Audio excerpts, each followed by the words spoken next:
ये देखिए, ये सिर्फ 2 उंगली से आराम से टूट जा रहा है। देखा, अंदर से बिल्कुल सॉफ्ट, एकदम अच्छी तरह से पका हुआ। इस तरह से बाटी और चोखा बनाने के लिए सबसे पहले आप एक मिट्टी के तवे में थोड़ा सा सरसों का तेल डाल के उसको गरम करेंगे, और जब वो गरम हो जाएगा तो उसमें इस तरह से 2 टुकड़ों 3 टुकड़ों में बैंगन को काट के उस पर पकने के लिए रख देंगे। और साथ में आपको चोखे में जो जो चीज़ें यूज़ करनी है सारी चीज़ें डालेंगे। जैसे टमाटर, मैंने टमाटर को 2 टुकड़ों में काटा है, हरी मिर्ची, अदरक और लहसुन, ये सारी चीज़ें डाल के उसको ढक के कुक होने देंगे।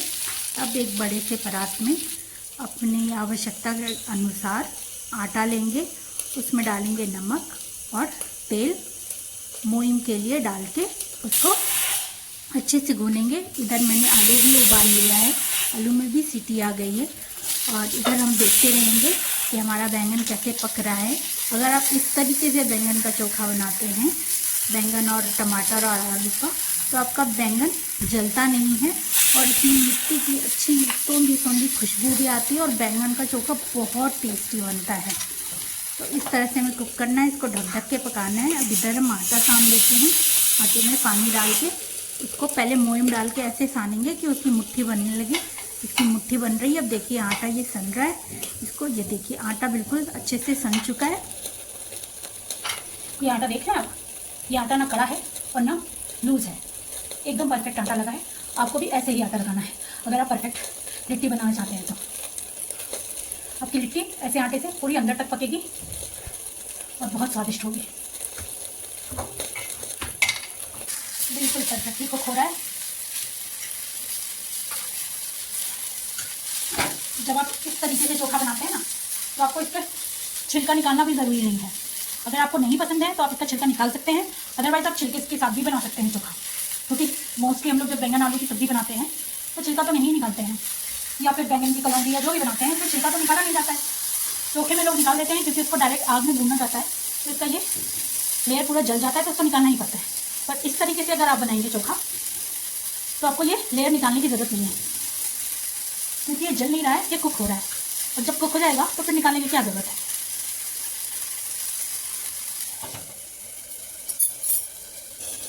अब हम लिट्टी की तैयारी कर लेते हैं, मतलब फिलिंग की। तो उसके लिए लेंगे हम प्याज, अदरक, हरी मिर्ची, और उसको चॉपर में चॉप कर लेंगे। और एक बोल में सत्तू लेंगे, अब जितना हमें बनाना हो लिट्टी उस हिसाब से सत्तू लेंगे, और उसमें अजवाइन और मंगरेला को ऐसे घिस करके डाल देंगे। और उसके बाद जो हमने चॉप किया था प्याज, मिर्च, अदरक, उसको डाल देंगे। और थोड़ी सी भरवा मिर्च का अचार डालेंगे, नमक अपने टेस्ट के अकॉर्डिंग डालेंगे, और इसको तेल डाल के अच्छे से मिक्स करेंगे। तेल इसमें सरसों का ही यूज़ करना है, कोई और तेल आप इसमें यूज़ करेंगे तो टेस्ट अच्छा नहीं आएगा, इसलिए आप सरसों का तेल ही यूज़ कीजिएगा। और इसको अच्छे से मिक्स कर लेंगे। इसको भी इस तरीके से मिक्स करना है कि इसकी भी मुट्ठी बनने लगे, ये फैला फैला ना हो, इकट्ठा होने लगे, ऐसे मिक्स करना है। अगर इसमें तेल कम पड़ रहा हो तो आप थोड़ा पानी डाल सकते हैं। वैसे मेरी मुट्ठी बनने लगी थी, ये देखिए मुट्ठी बन रही है। अब ये रेडी हो गया। अब थोड़ा इसका टेस्ट,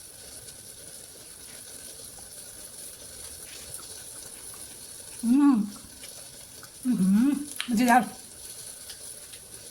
एकदम परफेक्ट बना है, बिल्कुल नमक ना तेज है ना कम है, एकदम परफेक्ट। ये देखिए ये पहले बिल्कुल अच्छे से कुक हो गया है एकदम अच्छे से कुक हो गया है। अब आप चाहें तो इसका छिलका निकाल लें या फिर रहने दें, कोई प्रॉब्लम नहीं है। तो चलिए देखते हैं कैसे बनाना है इसका चोखा। अब आप लीजिए एक बड़ी सी थाली। ये जो बैंगन और टमाटर हमने पकाया था, अब उसका चोखा कैसे बनाते हैं ये देखते हैं। मेरे हस्बैंड को बैंगन बिल्कुल पसंद नहीं है, इसलिए मुझे छिलका निकालना पड़ा। लेकिन अगर आप लोग बैंगन खाते हैं और बैंगन आप लोगों को पसंद है तो आप छिलके के साथ इसको आराम से बना सकते हैं। तो इस तरीके से मैंने बिना हाथ का यूज़, मतलब डायरेक्ट हाथ लगाए, उंगलियां लगाए, मैंने स्पून से ही सारे छिलके निकाल दिए। इस तरह आपका हाथ भी नहीं जलता है और आराम से चोखा बन जाता है। टमाटर का भी छिलका निकाल दिया। ऐसे ही आप भी आराम से निकाल सकते हैं छिलका जब ये कुक हो जाता है। तो मिर्ची का भी निकाल दिया और सारी चीज़ों को अच्छे से छिलका निकालने के बाद उसको मैश करेंगे। इसमें आलू भी डाल दिया। आपको हाथ लगाने की ज़रूरत ही नहीं है, आलू बहुत गर्म था, जल सकता था, इसलिए मैंने स्पून की हेल्प से ही सारे छिलके निकाल दिए। और अब इसको अच्छे से मैश करेंगे। थाली में मैश करने में प्रॉब्लम हो रही थी, तो इसको हम एक कटोरे में ट्रांसफ़र कर लेते हैं, तो आसानी से ये मैश हो जाएगा और इसमें हम जो भी चीज़ें मिलानी है मिलाएंगे। तो चलिए इसको एक कटोरे में ट्रांसफ़र कर लेते हैं। अब हम इसमें डालेंगे उसको भी जो अदरक हमने पकाया था, उस अदरक को ऐसे घिस लेंगे। नमक, अब इसमें डाल देंगे नमक, ज़्यादा नहीं, नींबू, टमाटर डाला है ना, थोड़ा सा ही डालना है बस। थोड़ी सी धनिया पत्ती इसमें डाल देंगे और थोड़ा कहाँ डालेंगे आप गेस करके बताइए। अब इस चोखे को मिक्स कर लेंगे। सबसे पहले आटे की एक लोई लीजिए, बहुत ज़्यादा बड़ी नहीं, ओके।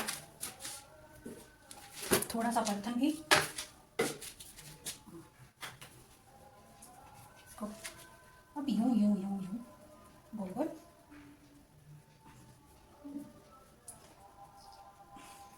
थोड़ा ऐसा गड्ढा बना लेना है और उसमें डालना है। बहुत से लोग लिट्टी बनाते हैं तो उसमें सत्तू होता ही नहीं है, पर अगर ऐसे सत्तू भर के बनाएंगे तो कोई लिट्टी छोड़ेगा नहीं, पूरा एक पार्ट भी इसका छोड़ा नहीं जाएगा, पूरा खा लिया जाएगा अगर आपने ऐसे बनाया तो।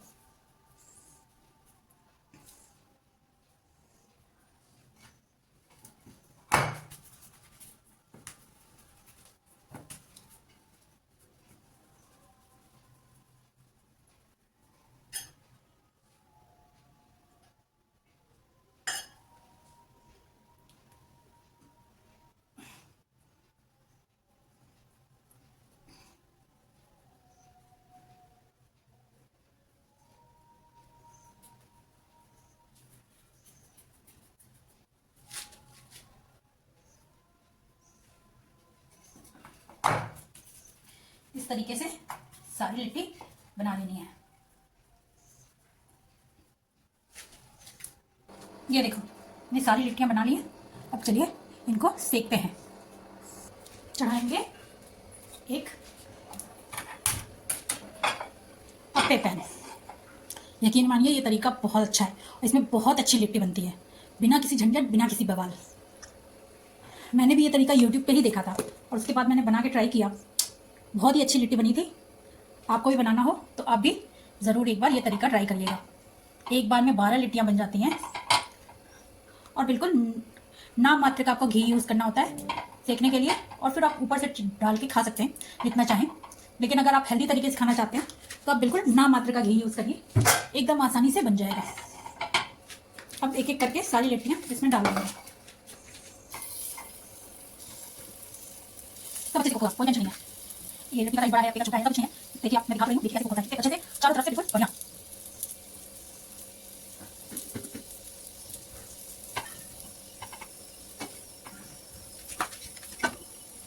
बिल्कुल लो फ्लेम में इसको पकाना है। अगर आपने तेज कर दिया तो सारी लिट्टी जल सकती है, इसलिए आपको लो फ्लेम में धीरे धीरे पकाना है। इसको आप कवर कर सकते हैं।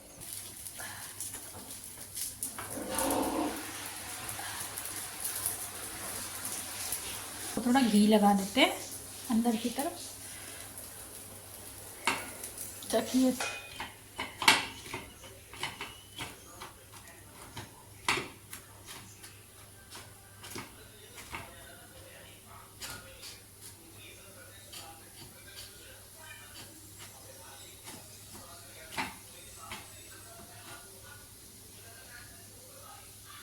फाइनली आपकी बट्टी बन चुकी है।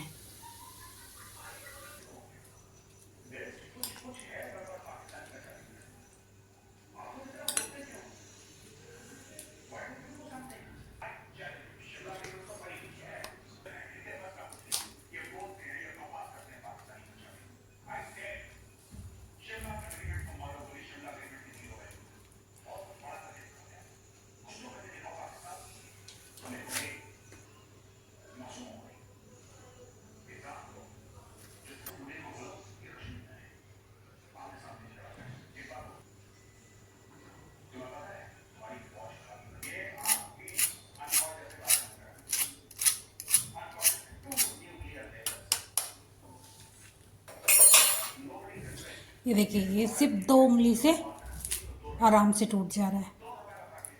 देखा, अंदर से बिल्कुल सॉफ्ट,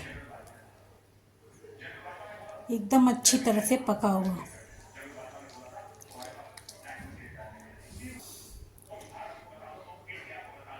अगर आपको ये वीडियो अच्छी लगी हो तो प्लीज़ सब्सक्राइब कीजिएगा, लाइक कीजिएगा, कमेंट कीजिएगा और शेयर करना तो बिल्कुल मत भूलिएगा।